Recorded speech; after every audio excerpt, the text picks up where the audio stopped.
Another Centuries Episode 3 is a fast-paced mecha crossover game exclusive to Japan, created by FromSoft back in 2007 on the PS2, releasing a year before Armored Core 4 Answer on the PS3 and 360. ACE3 features series you may not know, like Metal Armor Dragonar, Overman Kangainer, and Eureka 7, and series you may know like Macross, Gundam, and Eureka 7. Select your hero. Gundam, let's do it! So what if Amuro Ray went AWOL and tried to fight a war without the white base by his side? You get this challenge run. The rules are simple. We're going to complete all 35 campaign missions in ACE3 using only the RX-78 on the highest difficulty. No Kai, Hayato, or Sailor to watch our backs this time. For the uninitiated, I have a special, far more Gundam savvy guest to help enlighten us about the RX-78, one of my closest friends and the AU's top supporter, Midnight Hatter. Would you kindly tell us a bit about what the RX-78 is capable of? Hey Ultronimus, first let me say thank you for having me. I'm very excited to see what you can do with this ancient and outdated mobile suit. So I'm sure that you know, just like anybody who watched the original 1979 series, that the RX-78 really revolutionized mobile suit design in the universal century of Gundam.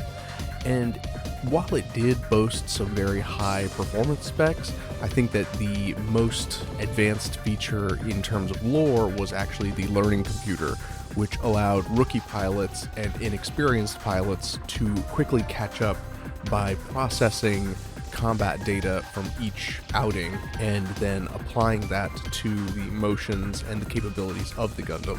So it really kind of incorporates this first idea of AI, but it doesn't really directly address that. So, most people who have seen Gundam probably think about high-flying combat. How fast would you say the Granddaddy Gundam stacks up on that front? Now, when it comes to high-flying combat, what's interesting is that even from the first episode that we see it in, there's that image of that poor Zeon pilot's face looking on in horror as the Gundam leaps up into the air, and it definitely has more ups than any of its contemporary mobile suit counterparts from that time in the Universal Century. And so in that first episode, when the Gundam leaps up into the air with its beam saber, it's probably the first time that Zeon pilots, or any pilots for that matter, had seen anything quite like this. So while it's not capable of just direct atmospheric flight, it does seem to boast a higher jumping height and a little bit more of that sustained airtime when you see it battling on Earth. You know, that makes a lot of sense.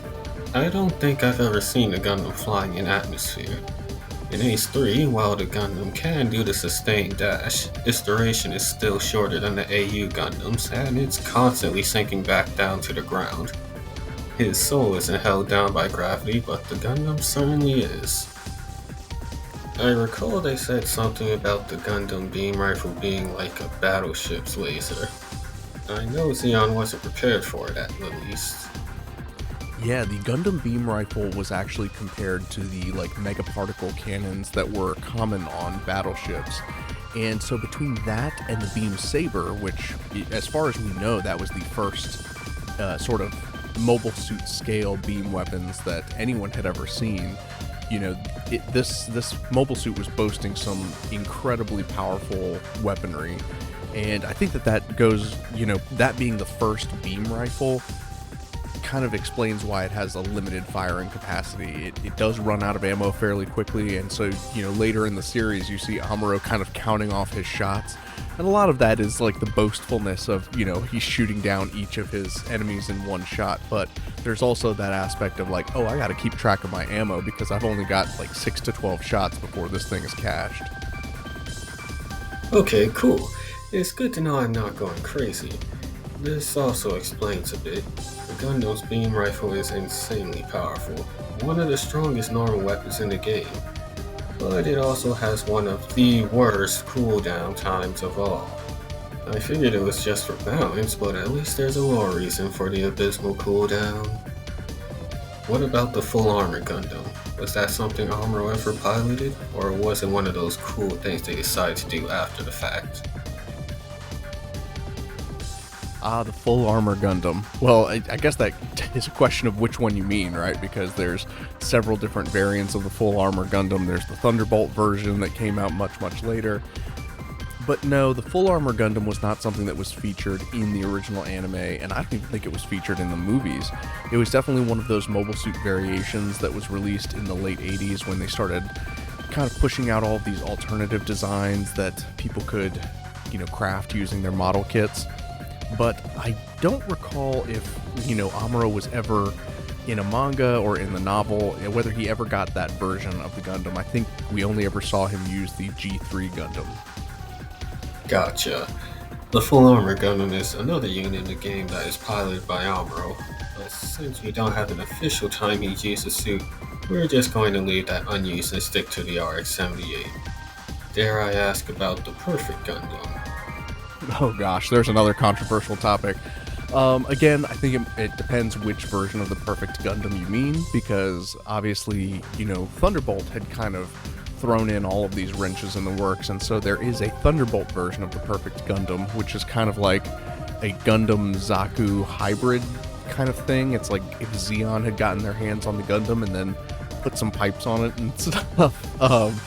But no, the original Perfect Gundam, again, is one of those mobile suit variations that never got any screen time, but, it's always fun to kind of imagine how these things would have played out, had they had the animation budget, had the series gone longer than 50 episodes.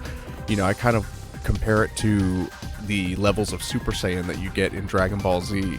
The longer the show goes on, the more, you're all the way up to Blue Super Saiyans and Super Saiyans 4s and all these ridiculous variants. So I think that it's probably for the best that a lot of those Gundam variants stayed in the mobile suit variations line and never got introduced in the anime, but it is cool to see and kind of cool to theorize about, what if. Interesting. Perhaps in the future we'll get a proper appearance of the Perfect Gundam instead of just a what if. So, last question. Do you think the Gundam could win the 1-year war if he was the only MS aboard the White Base?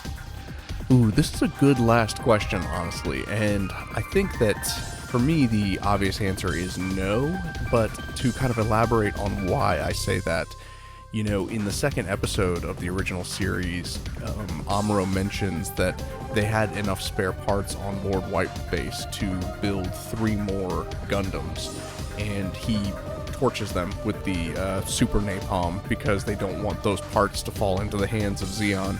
So it's very telling that even the Federation, prior to launching the Gundam, they knew that a single mobile suit wasn't going to turn the tide. So even bearing that in mind, how many times did we see Amuro rely on support from Kai or Sayla or Hayato or Ryu in the gun cannon or the gun tank in order to draw fire away from him? I think even at one point, Amuro himself pilots the gun tank for a little bit, but yeah, I think that the Gundam definitely needed the full support of, maybe not necessarily a full complement of mobile suits, but definitely 1 or 2 squad mobile suits that helped kind of lighten the load. Thank you so much, Hatter, for all that lore. The developers made the Gundam pretty accurate to what you described.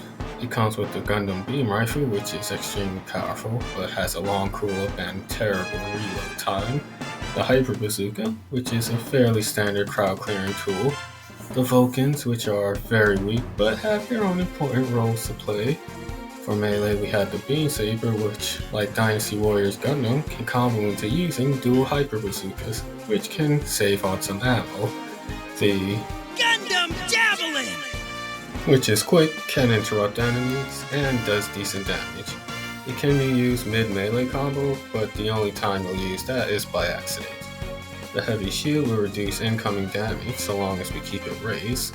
It'll drop if I accidentally toggle it, get hit with a knockback, or am in the middle of using certain attacks. And finally, the Gundam Hammer! which has a somewhat limited range and leaves us open to damage, but is quite powerful when it lands.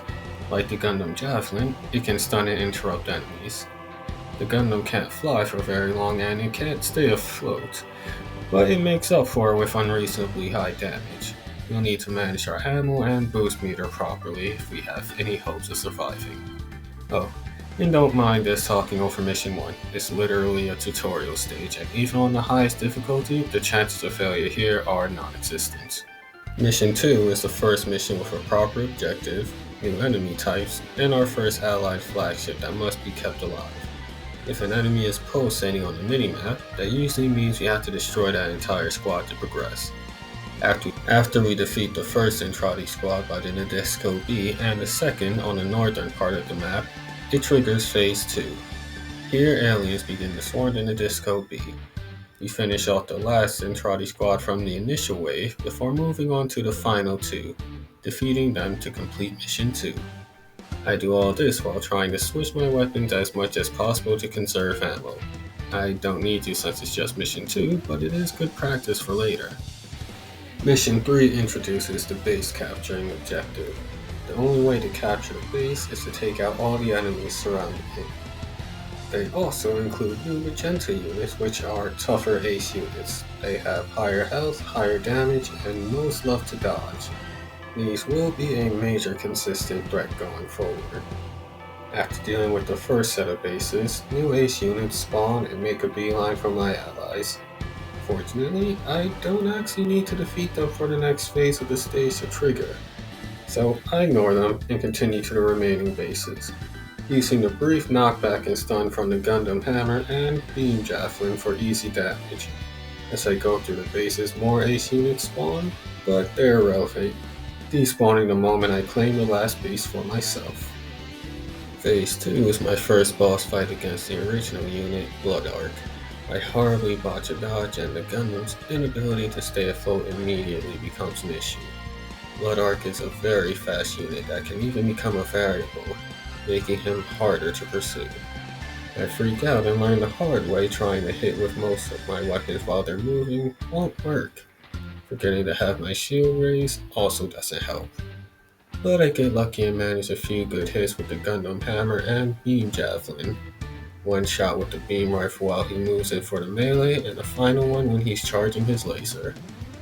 To ensure this run success, I have to start playing ACE3 like it's GBO2, slow and methodically. Mission 4 introduces energy fields that cover portions of the map. You enter those portions, your life gets shredded. To remove them, we have to defeat the squad surrounding a field generator. After they're destroyed, take out the generator itself, and we're good to go. Overall, the first portion of the mission is fairly easy to get through. Take out the objectives until 4 groups of enemies spawn in each corner of the map. You don't actually need to fight them, just wait until the next cutscene triggers. Gundam X uses the power of cutscenes and a huge ass laser to take them out. Just in time for my second boss fight, this time against Gundam Ashtaron and a group of enemies. Immediately, I go to take out the jobber so I'm not getting peppered from all angles, leaving it a 1v1 with Gundam Ashtaron. Fortunately, while he is fast like Blood Arc, he is far more prone to standing still and generally not using a superior speed, allowing me to take him out with relative ease. Mission 5 is one I've been dreading. This introduces the LFOs from Eureka 7. LFOs essentially ride giant hoverboards and are constantly moving.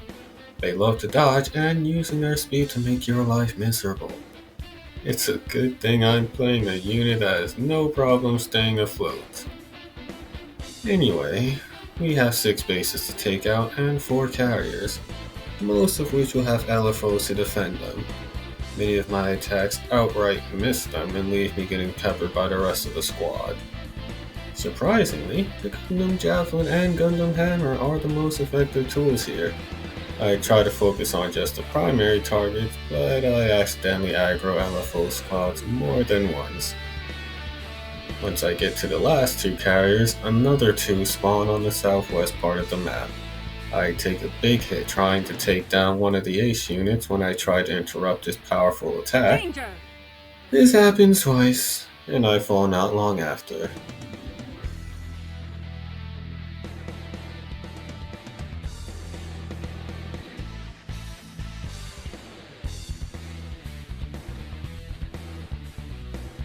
You lose.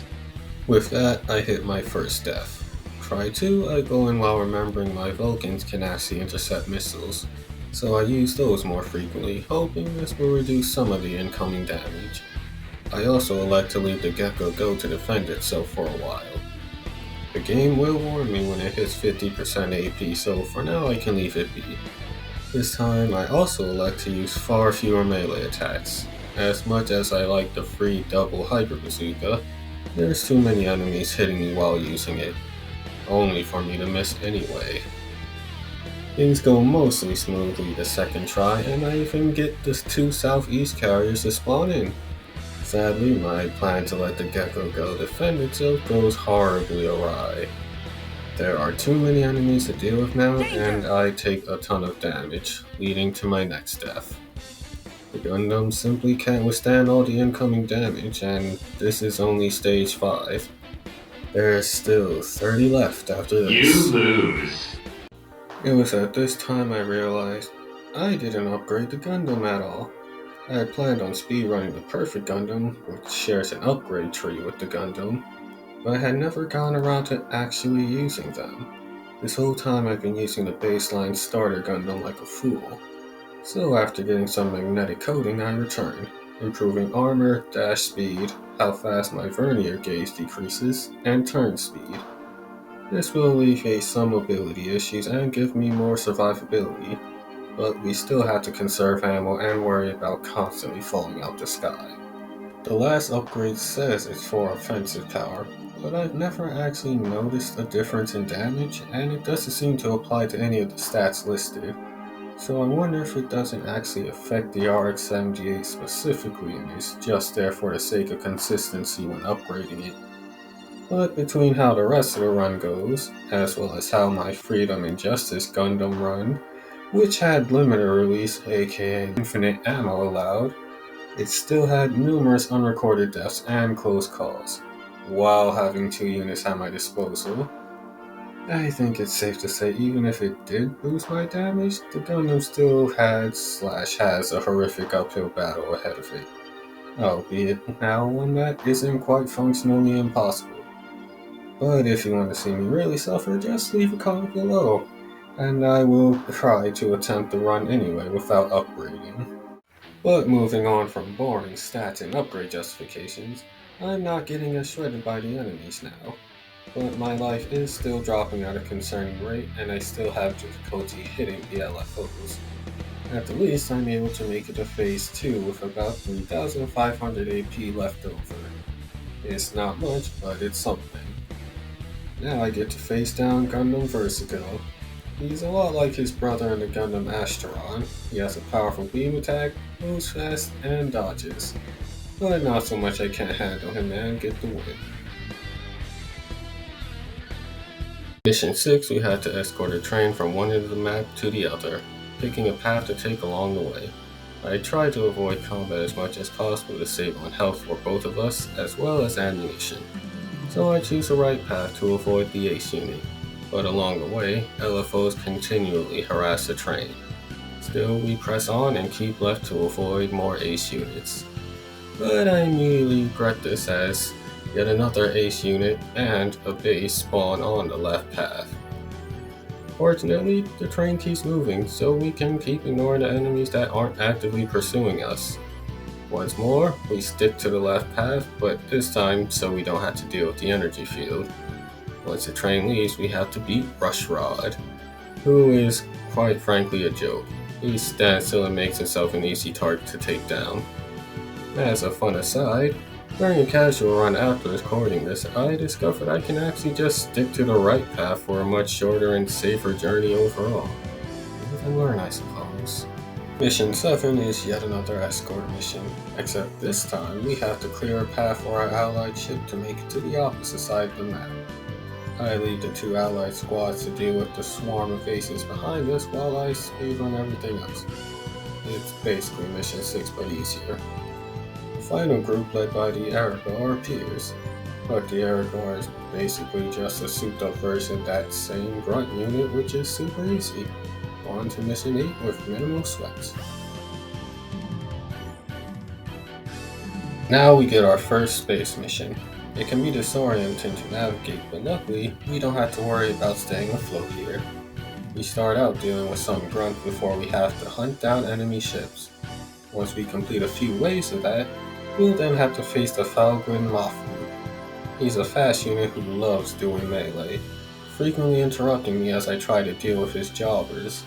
It's annoying, but ultimately meaningless. His love of melee attacks leaves him open when the combo ends and spells his doom. Here is also where the game splits and you choose between remaining in World A or going to World B. Mission select puts us along the A route first, so we'll be sticking in World A. Mission 9A opens with a new threat, a huge ass cannon that will open fire on all allied ships if we don't defeat its defending squad. If our allied ships are shot down, it counts as a loss, so I prioritize dealing with the cannons first.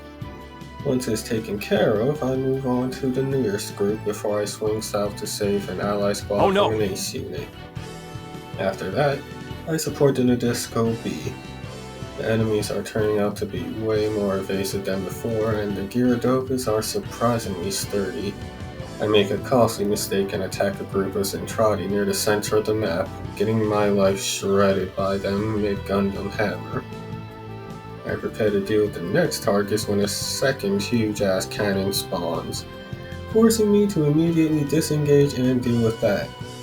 After that, I target the southeasternmost enemies and return to face the final squad, which has now arrived at the Nadisco B. I'm low on life, ammo, and I can't seem to land melee attacks. Things are looking rather bleak. By the time I shoot down the last ship, I only have 1,791 AP left. And then the Okao arrives, with wave after wave after wave of enemies before he even shows up himself. I try to unleash my inner new type and focus on evasion and counterattacking, but there are just too many enemies to contend with, continually damaging me whenever I lower my shields to counterattack, giving me my third death of the run.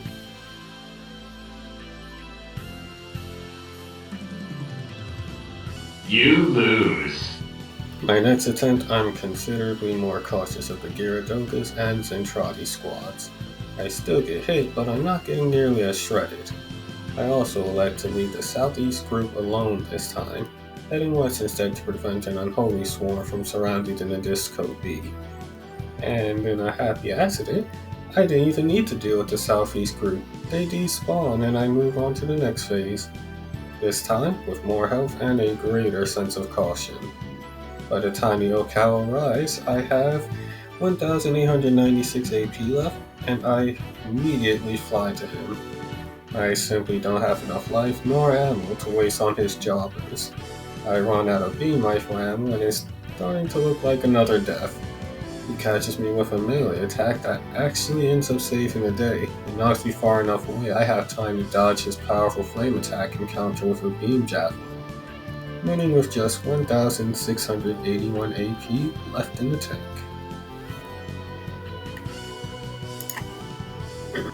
We return to space where we had to destroy some enemy ships while avoiding a death laser periodically targeting us. Not much to say here. I take out the ships, dodge the death laser when it shoots, and repeat. Eventually I had to deal with Char's right hand and Neo Xeon.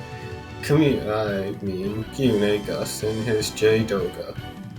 He can use decoys that will automatically lock onto and have huge explosive range, as well as his funnels, each of which are targetable.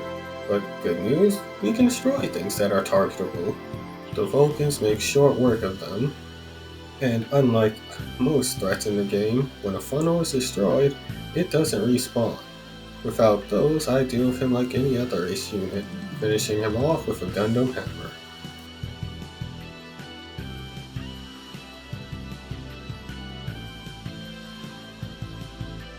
And 11A keeps us in space, and we just have to take out all enemy units. After getting stun locked by a drill Chad, the cleanup goes smoothly. Once the first wave is gone, the Gecko Go will appear and need to cross the map in one piece. I stay close by and only need to deal with enemy ships as they appear. Eventually, it reaches the end successfully, only for the rest of the enemy fleet to appear ready to overwhelm us. But don't worry, the Wing Zero custom comes to save the day, leaving the Blood Art to us. I do a preemptive with Hyper Bazooka to take out the supports early and then focus on Blood Art. He continues to be a problem, dodging most of my attacks. My first significant hit being a shot to the back after he performs a melee combo.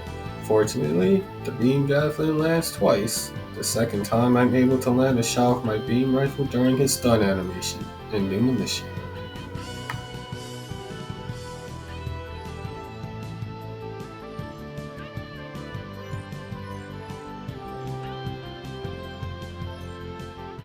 Now we switch over to Route B with Mission 9B. The Gecko Go needs help escaping and we're going to provide cover. After dealing with the transport directly in front of me, I fly north to take out the first generator, alternating between taking out a generator and assisting my allied units on the south. Taking out the generators up north spawns allied squads to assist me, giving me backup from both directions, which is good because the base at the end of the map spawns transports to attack the Gecko Go straight on periodically. I deal with that all before it's smooth. Here comes a new challenger! I deal with this last group of transports, and then it's smooth sailing to the end of the mission. Now we get a boss fight against Nervash type The End, or just The End for short. I immediately land a Gundam javelin followed by a beam rifle shot, and she stops to use her Bastic Crisis, leaving her open for yet another Gundam javelin. After 2 more tosses, she's down for the count. I was honestly worried about facing her at first. I figured as an LFO boss she'd be a nightmare, but she really didn't do all that many dodges. And B takes us back to the ocean, except this time it's actually deep enough to sink under. Here we have to destroy the enemy transports before they can breach our lines. I take out the nearest boat guarding one of the generators, that way I can navigate the map more easily later. I also eliminate one of the existing enemy transports before moving on to the next generator. Once one of the transports go down, so do the troops go with it. Convenient. Once I take out the last pre-existing transport, the new enemy transports begin to spawn, so I deal with the south generator before moving north. With one of the 3 transports literally within the generator fields, I deal with the other transports before moving to the final one. With it done, I take out the last transport. After that, a whole line of transports appear and I focus them down, ignoring all troops, even the aces, because I know they'll despawn without the transports. Now it's time to deal with the Frost Brothers. I try to focus on the Vertigo, but take a hit that knocks me into the water. This greatly hinders my visibility and it takes me more effort than a normal suit to resurface. I almost immediately am grabbed by the Astron where Vertigo hits me with yet another strong hit and sends me right back into the ocean. I try to deal with the Astron as he's the only threat I can literally see, but this is my downfall as the Vertigo flies in with a melee combo, destroying me and giving me death number 4. You lose. I speedrun all of phase 1 so I can get my run back, but this time I focus down Astron instead of waffling. He's not especially evasive so I can get in a lot of hits. When he goes down, the stage ends. Guess I should have just focused on one in the first place, huh? Mission 11B, we have to capture all the enemy bases simultaneously. I capture the south and southeast base before dealing with the generator. And Ace gets dangerously close to the southern base, so I move to provide assistance. I'm tempted to take the final southern base, but head northeast to defeat that ace as well. I swing to the north base before helping out the Gecko Go, beating an ace on the way to the southwest base before moving northwest, taking it out and despawning all remaining threats. Now, we have to face down the Power Golem and Dominator. Like with the Frost Brothers, one unit is going to stun me while the other focuses on damage. So I focus on the Power Golem. He grabs me once, but after that, he's easy to take down. Dominator starts out doing an incredibly dangerous AoE attack that launches projectile around her like a tornado. Fortunately, I'm able to dodge and then outzone her before she can recover or try again. Not super tough, but if that move had hit, there was a chance it'd stun lock and take me out in one use. 12B, or more accurately just Mission 12 since there's no 12A, starts out with the map essentially split in half by generators. I take out the northernmost one when Black Getter arrives and looks cool. That's about it though. E doesn't matter, so I head back south to assist my allies. Then I can swing westward to deal with the Ace attacking another ally. But before that, Dominator appears. Now she'll appear somewhere on the map wanting to play hide and seek. You find her, she'll spawn on one of 4 spots in a corner of the map and need to be beaten back. She can hide all she wants. I don't waste time seeking her and continue the mission, taking out the next generator and saving the nearby ally squad. I begin saving another ally when Dominator gets tired of waiting. She spawns on her own and immediately begins to attack my nearest allies. But I focus on the task at hand and deal with the western part of the map. Dominator takes out another squad of allies as I conquer the central base. Now, it's time to finally seek her out. She immediately does her Death Tornado move, but she goes down in 2 hits. Fortunately, this game of hide and seek isn't a full AP version of her. So, for now, that's one issue dealt with. I take out the northeast threats with 2 more aces spawned from the south, just in time for another game of hide and seek to begin. Once again, I ignore her, and hope taking out these aces will trigger the end of the map. Dominator spawns again while I'm doing what the last ace who gets a big hit in on me. Good news, I'm proven right. Once he goes down, Dominator leaves. But in comes Blood Arc. A preemptive Hyper Bazooka, Javelin, and a follow-up Hyper Bazooka deal with the grunts, leaving just my rival. I get one lucky hit in, but Blood Arc is the most evasive boss thus far, even at one point evading too far for either of us to hit the other.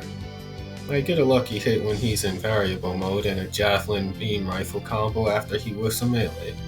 Against someone this much faster than I am, I have to play the slow, patient game. Counter. Or just get a counter shot after he delivers a melee attack and attempts another big attack against me. Now we get back to the shared missions with Mission 13, one I've been fearing since taking on this challenge. Here, you have to take out enemy ships while avoiding a lethal field of sentry turrets. If any see me, I'll be shredded in seconds.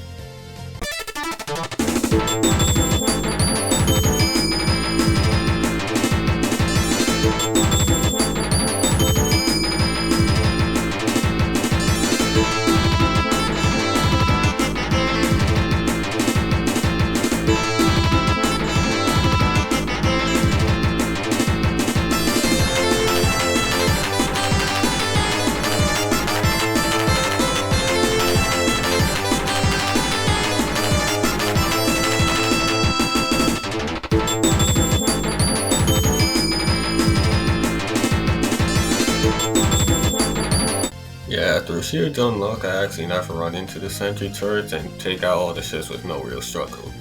After that surprising cakewalk, we have to face the Fogwing Custom. While the lead up to this was smooth, the grunts here are just peppering me with an unholy amount of rockets. I keep trying for my beam, javelin, beam, rifle combo, but I whiff every single rifle shot. Even the javelin themselves are having trouble hitting him. But with enough javelin tosses, he goes down while I have 1048 AP left.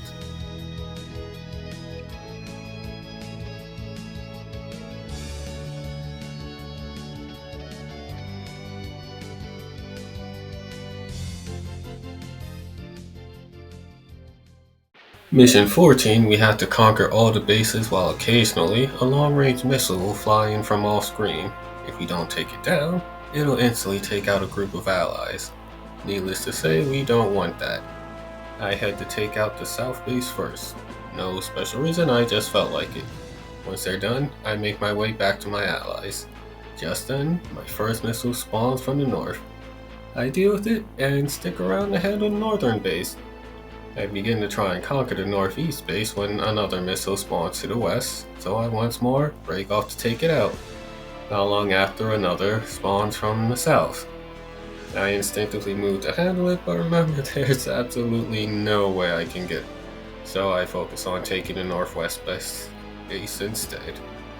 I take the base at the cost of one of my squads. Before I can reach the eastern bases, yet another missile comes from the north that requires my attention. Silver lining means I can finally mop up the final northern base. Doing so spawns allied units from the southwest corner of the map. The next missile attack comes from the east and, to my surprise, one of my allies actually shoots the missile down.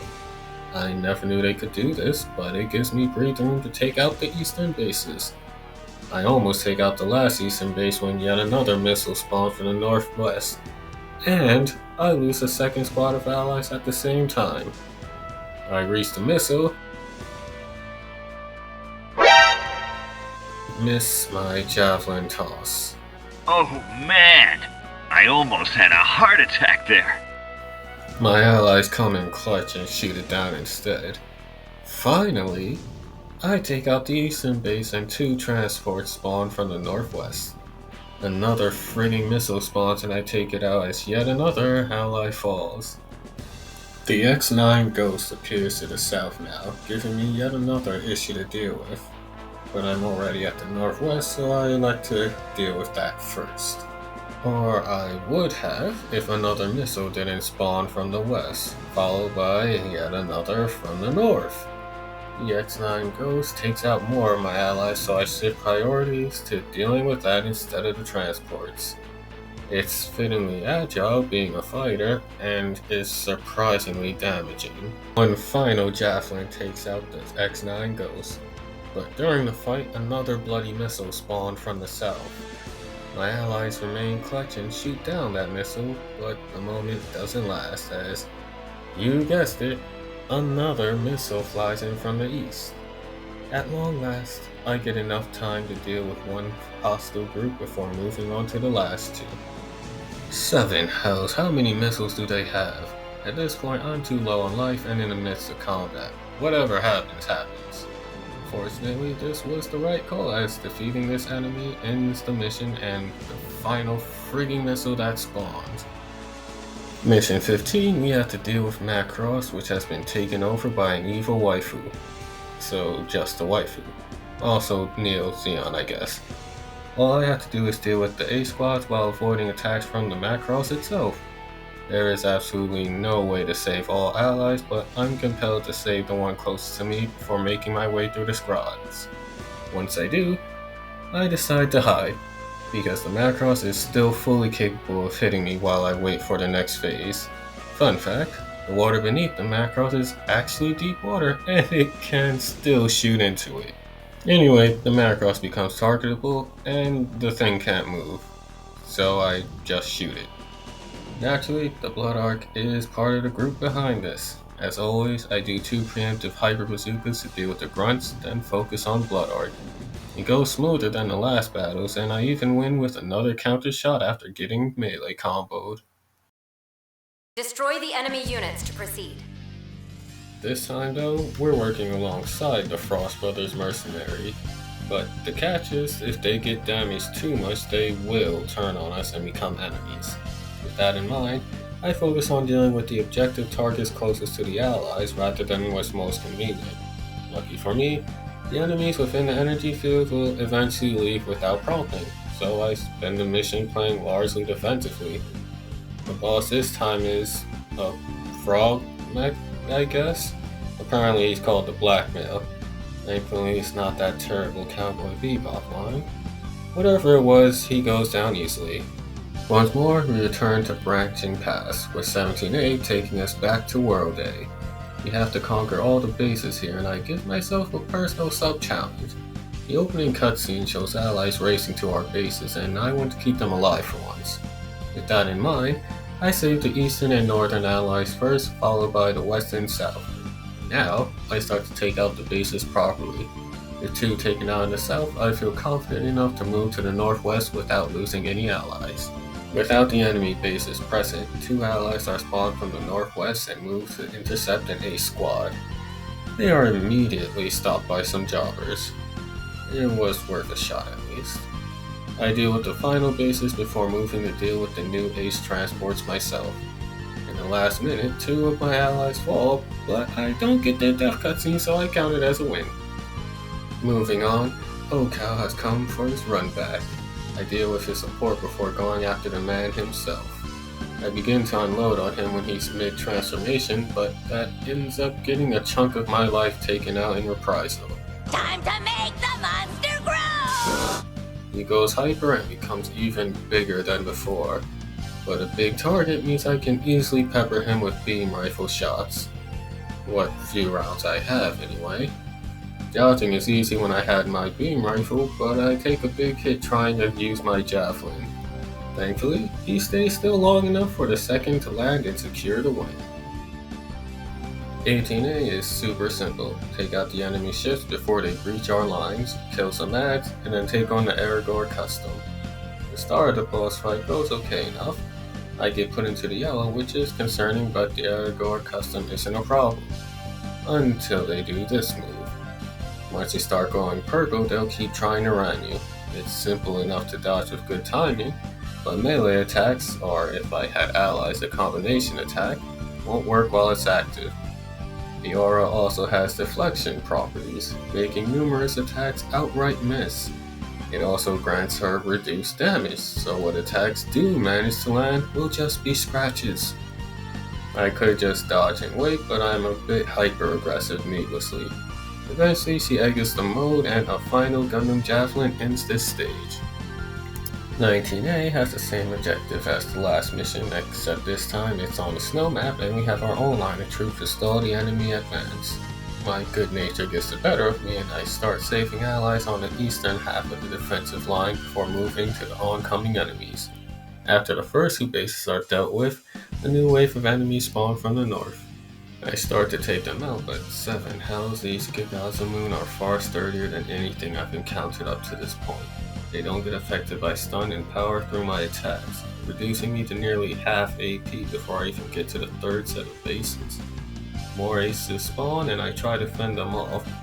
Thankfully this time they're just fairly standard ace units.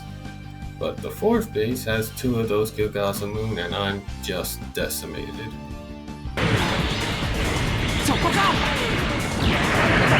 ダメだ足の回路がズタズタだやれるのか友軍部隊が攻やれるもんかガランのところへ行くのか Destroy! Try 2, I repeat the same intro I did the first time. I'm more cautious of the Gigazamoon I encounter and don't try to deal with the oncoming wave of enemies. I have my rematch with the twins and barely escape with my life. I take on a 4th Gigazamoon and some other ace units. By the time I manage to take out the remaining bases, I only have 1180 AP left. And now I have to deal with the Falgwin Custom and Yatenko. Falgwin Custom is incredibly fast and Yatenko can teleport. Against all odds, I take down a Yatenko and interrupt him before he could deliver a powerful attack. But at this point I have 536 AP and no beam rifle ammo. I play patiently and get him down to 1/4 AP. When I make the foolish mistake, I use the Gundam hammer and immediately he flies into melee, taking me out for Def 6. 3rd try, I'm not bothering to support my allies and I'm actively using the bases as cover instead of just dodging exclusively. The Gundam hammer missing gives me to take some nasty hits and I even get my first blade lock ever in ACE3. When we break, I manage to pull off taking the twins out. This time I make it to the last phase with 3088 AP, so I'm in a much better position than before. I try to focus on the Yatenko only for the Falgwin Custom to seize the opening with a melee attack. I freak out about what to do before getting meleeed again, followed by missiles to the back from Yatenko. try forward, the assault gets to me. I get knocked down and forget to ready my shield again. One of the ACE units I normally would easily take on now erects a barrier and I take multiple hits for nothing. The jobbers in one of the final bases shreds my life, and this time I'm going in with 1750 AP. I last less than 30 seconds as multiple missiles strike me mid-javelin toss. Try 5, I'm desperate to not end the run here. I hope starting left instead of right goes better. I fail a quick kill and discover that the shield ace units deflect projectiles much like the Aragorn custom. The aces in general give me trouble. By the time I deal with the last one, I'm frantically dodging enemy fire so I can go into the final fight with 3147 AP. I still go after the Yatenko first, but I take extra time to make sure I'm staying mobile. The Fogwind custom loves melee and I can hear it whiffing each time he misses. I take out the Yatenko with 1855 AP left. 1v1 time and I play it as cautiously as possible. I don't bother leaving the ground and just rely on letting him whiff me. I don't do much damage even with the beam rifle, so this is really the best option. My plan works as I take him down when he crashes to the mountainside trying to get low enough to hit me. Thanks Zeon Daikun, I can move on. Flipping over to side B with 17B, here we have the usual take out all the important targets, but they bring back the Doom Cannon with a catch. It continually charges to 100%. The only way to bring it back to 0% is to approach it and force the Planeta to leave it. Beyond that, it's pretty simple. I just rotate between the bases and aggroing the cannon. Giving myself until about 50 or 75% power before I begin heading back. I initially forget how long it takes for the Planeta to be damageable and engage him a few times a bit too soon. The mission goes smoothly, but I get way too careless and take a lot of unnecessary hits. By the time Power Golem and Dominator appear, a gentle breeze can take me out, which it does. Destroy!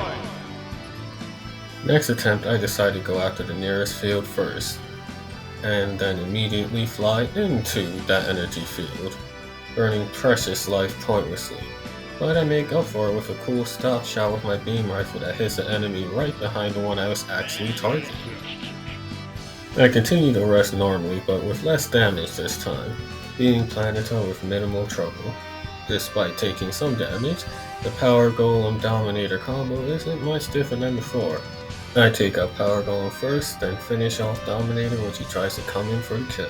18B, we actually get a neat one-off gimmick. Here, rather than having energy fields that kill me, they just jam my radar, so my job is to eliminate the jammers and enemy transport, which goes super simple. Once more, we have to deal with the Aragorn custom, but this time they do the purple aura attack at basically the beginning of the fight. We deal with it just like before, except easier, because I'm grounded this time and there's only one direction it can come from, plus my life is higher. Don't get cocky, pilot. I may have gone a bit full of myself and almost died, but still, a win is a win. 19B, we have to save Elreka, and to do that we need to conquer the central base.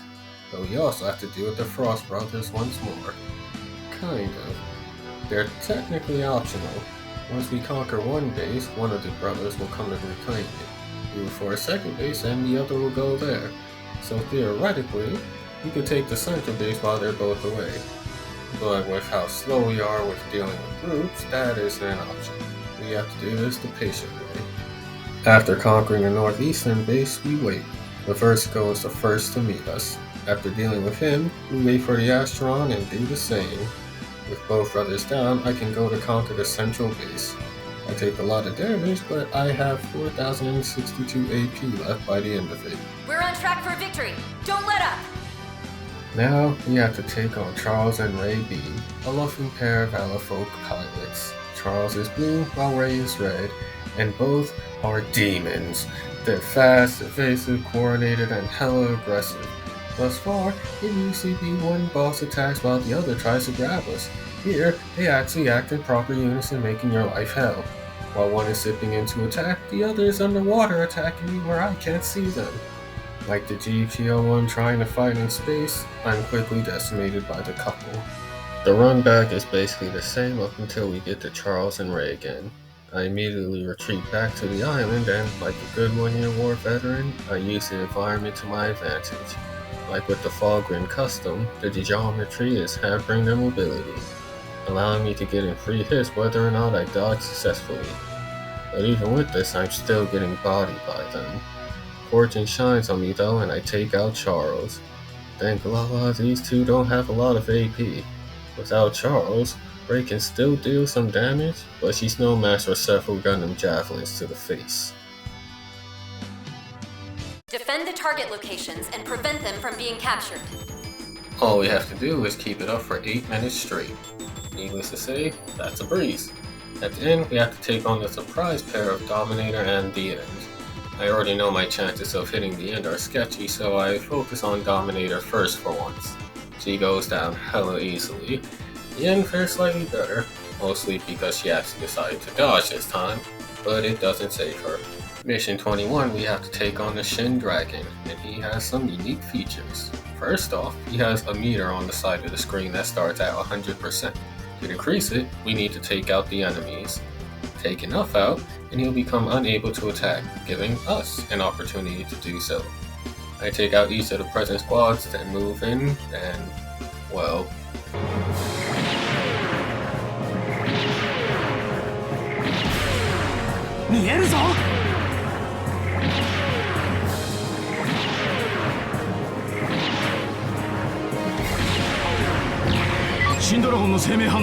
Yeah, he doesn't put up any sort of fight. Even the Macross fought back. Following this, we actually get the Graveheart this time. As usual, I take out the Jobbers first, but Graveheart is a bit tricky. While he does shoot out missiles, they swoop around to hit us multiple times from different directions. He's more heavily armored than the Blood Arc, but is just as evasive. Lucky us, he is so focused on range combat, he doesn't put much effort into movement beyond the dodge bursts. Destroy the enemy units to proceed. Once 100 units are down, we move on to Phase 2. So while there are ACEs and field generators, we can largely ignore them. Unfortunately, I forget this fact and take a lot of damage to an ACE squad. Still, I press on and we get a rematch against Graveheart. He's gotten better at dodging this time as well as doing his own counter shots to hit me the second I instinctively dodge his missile barrage. I managed to take his life down to 0 when he sheds his armor like it's 0081. I've got a bad feeling. He's now become Graveheart Phantom, which has the speed of Blood Arc but deadly weapons of the Graveheart, including several lethal decoy explosions that he'll spawn in a trail. Then, they'll launch themselves towards you and explode, but this also leads to you losing your lock on Graveheart Phantom, which can be lethal in itself. I'm low on life and the water doesn't make things any easier. I go down mid-javelin toss. Destroy! That was a fluke. Go get him. Next attempt, I ignore ace units and go for quick easy kills. Quantity over quality. Thanks to that, I'm in a much better place AP wise. This time, I try to get in close to the Graveheart rather than let it bombard me with missiles. This is when he begins to unleash his AoE bubble attack that forces me to keep a bit more distance. My health isn't looking so good for the second phase, but I'm committed. Remember your training. You've got this. I keep trying to stay close when I discover Graveheart Phantom also has a teleport attack. Luckily enough, it does more harm than good as he's vulnerable when he exits. We keep exchanging blows in and out of the water, but a lucky javelin lands on him before he can do another bomb decoy trick. Victory is ours! Mission 23 is another defeat all the transports mission. Fairly simple, but a nice little surprise this time is how they deal with the generators. There are 4 generators around a central base, 2 on each side, and to get to the center you actually need to destroy all of them. While doing that, we'll constantly have a set of aces moving up the map towards us. I deal with them last, making it to the boss fight with 2,148 AP left. Overdevil and Black Dominator are the next bosses. Black Dominator is like regular Dominator, but longer. He goes down in 2 hits though, which leaves the real threat, Overdevil. He releases crystals that, if enough hit you, will freeze in place, becoming an easy target like a frozen Pokemon. I try to attack while dodging, but miss a lot of hits. I take a real bad melee attack and start to get worried. Once he puts up his barrier, I immediately shift to defense mode rather than risking wasting more ammo. But I screw up dodging his spinning flame attack that freezes me and leaves me helpless with 348 AP. I bob and weave, but I'm frozen a second time and left with only 26 AP. One shot will take me down and I have no beam rifle ammo. I land a javelin, but he's still alive, so I slowly hover in and use my Vulcans to take him out. But he keeps attacking anyway. Once I realize that, I dodge like hell so I'm not killed by an already dead opponent.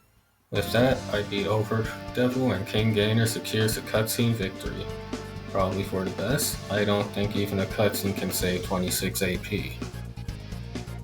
Another interesting escort mission. All I have to do is get to the Disco B to the end of the map successfully. But those green ally markers you see, they aren't really allies. If you approach them, they will attack you. However, they'll leave the Disco B alone. So like the secret mission requirement, we just skirt the sides of the map, taking out the targeted fleet while the Nadisco B flies smoothly through the semi-killer drones. Once the Nadisco B is safely out of harm's way, the drones decide they've had enough of me and begin to swarm. So I use the Hyper Bazooka and go ham with the melee attacks. Once they're done, the Frost Brothers return once more with a mid-season upgrade, the Vertigo CB and the Astron HC. The suits may be different, but the dynamic is still roughly the same, except the Vertigo CB is way more prone to using his high damaging moves against me. I get put into the red by the Astron HC, but my counter javelin beam rifle combo ends him once and for all.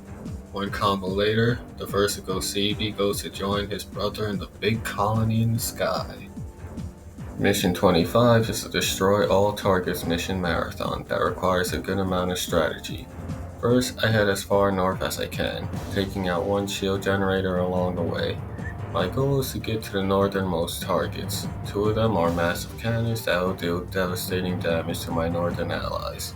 So I take out the aces defending them, enjoying a fun little air slide glitch, and eliminating that very potent threat. The goal of this mission is to get all three flagships in position so we can eliminate the northeastern transports. With the big guns taken care of, the northern squad is safe. Next is the southwestern group. To get them to move, we have to clear out the generators and enemies in its path, which, being a diagonal line, gets a bit confusing at times regarding what is and isn't required. Still, I take out one base I think is in the right position and move to help the Gecko go in the southeast. They will be constantly swarmed by enemies until you deal with the generator nearby. It stops the enemies from spawning after a while. I go after the nearby base anyway just to be safe to free my allies. I return to the Gecko Go and get to work dealing with the surrounding threats. Once I finish that, I can finally start moving into position. The Chad drill returns and gets me into a brief stun lock, but I get my revenge and move on, taking out the ace attacking my final allied flagship. When I see it start to regenerate its AP, I sit atop it in the vain hope of getting healed myself. But alas, I'm not so lucky. I go after one of the central bases and hope it'll prompt my allies to move, which it does. Since I'm already out and about, I elect to take out another base for good measure. I'm rewarded with a ton of rockets to the face that put me from yellow to red. No more aggressiveness. Now I'm cowering by the base. My hope is to literally ride it to victory while only engaging in defensive battles. But it becomes clear that won't work, so I go for the final base. This goes very poorly and I die to Jobber. Come on, you could have done better than that. 25th verse, same as the first, but this time I focus on the Southwest team rather than swinging to the Gecko Go second. But in my haste, I forget to take out the nearby generator and keep swatting at the unending hordes pointlessly for a bit. But I get back on track eventually, and with the Gecko Go safe, I spend the rest of my time securing the last flagship. My AP is just below 2000 and I'm far from an ideal position. I'm hoping like how once we get into position, things go smoothly. With the three flagships combined, we bring down the shield and I move in to secure the kills, ending with only 818 AP left. When the cutscene happens and we transition to the renew map, I have a horrible realization. I still have to fight the end and the galaxy. Granted, they restocked my ammunition, I still only have 818 AP left. The galaxy releases its own funnels that will, and do, gradually wear me down. Fortunately, with the mix of Vulcans and the beam rifle, I take down the ship and by extension, the funnels with it. This leaves only the end to be beaten with 448 AP. The end is more evasive and my fear compels me to follow suit. But her highly accurate range attack reduces me to 240 AP. I bet everything on a final long-ranged Gundam Javelin! Mission complete. The end finally goes down. Only 4 missions left, and then this run is finally complete. Mission 26 is another Get the Gecko Go to the End mission, this time against a nearly unending swarm of enemies. I say nearly because on the edges of the map there are enemy generators. Destroy those, and the enemies stop spawning, making it far more manageable. After the last mission, this is almost a breather mission, having no boss or ace units to deal with. Now it's time for Char's counterattack. We have a line of Neo-Zeon ships trying to keep us from reaching Axis, so we just fly up and down the map dealing with them, despawning enemies along the way. Once my allied ships are through the enemy lines, I just have to deal with the remaining squad of aces. The Gyaradogas remain an annoyance, but at least they're manageable. Quest arrives in her J-Doga and I deal with her like I dealt with replacement Camille. Vulcans to take out her funnels, then Javelin and Beam Rifle combos to deal with her, surviving with only 437 AP. We managed to reach Axis, but it's broken in half. Mission 28 sees us going in to try and finish the job, but Neo-Zeon won't go down without a fight. Diet Camille arrives with quests in the Alpha Zero and some Gyaradogas. My first goal is to deal with the Gyaradogas when I'm being peppered by funnels. Thankfully, some well-placed Hyper Bazookas deal with a good number of them, and some Gyaradogas as well. Whereas Camille isn't much different than before and goes down without too much issue, but he does leave an explosive decoy in my face like a shadow clone that almost catches me. Next is Quest, who is using incomps that are harassing me from different angles while the Alpha Zero's main body is using its big guns. She does eventually decide to use her own funnels and I just take them all out with my final Hyper Bazooka round. It doesn't take much effort after that to shoot her down and ruin Trashaway's day. We're on track for victory. Don't let up. A red mobile suit? Char, I had a feeling that you would be coming. Why are you getting in my way? You're the strongest soldier, that's why. Char is 3 times faster and far more aggressive than his Cyber new types. I almost forget he has some Gyaradogas supporting him and decide to deal with them as fast as possible. His diffused mega particle cannon has homing capabilities and I take a big hit, followed by rockets before I can even recover. I'm better at dodging the second time around and even get a few shots and slashes in before he unleashes his own funnels. A Hyper Bazooka deals with the funnels, and when Char comes in for the melee, he suffers the same fate as numerous enemies before him. A shot in the back that ends the fight. Char may be beaten, but Axis is still falling. Hero is MIA, and the Gundam X is way more interested in pushing Axis rather than using his anti-colony drop death laser. But whatever. Adder, would you happen to have any thoughts on CCA while Axis flashes us? Well, first of all, Diet Camille is hilarious. I'm definitely going to add that to my repertoire. But, yeah, you know, I have come around on some of the ideas behind Char's counterattack. I used to believe that, you know, Char's heel turn was kind of out of the blue, but I think that as I've come to understand his character more over the years, you know, I think that it was bound to happen at some point.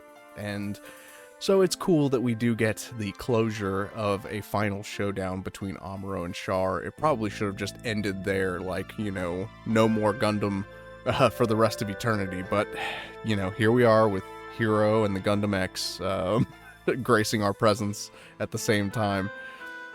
But, yeah, I mean, what a perfect sort of visual metaphor for what it's like to be Amuro and to be a Gundam pilot than to be, literally Sisyphus pushing a rock away from the Earth in the form of Axis.